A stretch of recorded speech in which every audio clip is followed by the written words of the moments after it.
caused an 18-year-old senior class president and homecoming queen to move to a country where she only knew one person and didn't even speak the language?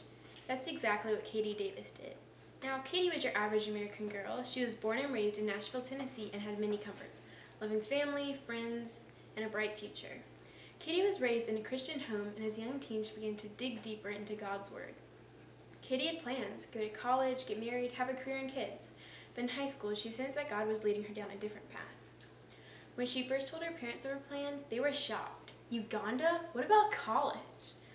Katie felt that God was calling her to go to Uganda for a year before college. And needless to say, her parents were less than thrilled. They wanted their daughter to have a successful and comfortable life, and Uganda was not part of that plan. But Katie was persistent, and in December of 2006, she and her mom left for a 3-week missions trip to Uganda. During those 3 weeks, Katie fell in love with the country and the people. Though the red soil eventually wore off the soles of my feet, Uganda never left my heart and was never far from my mind. Katie knew that she could not go on living her life as normal. After completing high school, her parents agreed to let her postpone college for a year to go to Uganda. After that year, she would have to return home and enroll in college. Katie spent her first year teaching and loving the Ugandan people. When the time came to come home, she'd become adoptive mommy to 7 girls. But Nashville no longer felt like home. She desperately missed the people and the country she had left behind. After completing half a year of college, she returned to Uganda.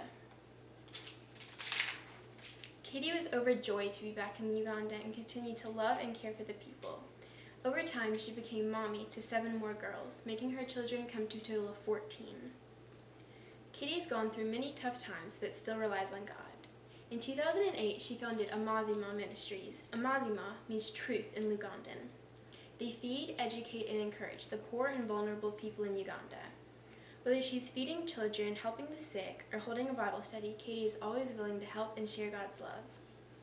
Katie continues to love and serve the Ugandan people, and has since completed the adoption of her 14 daughters.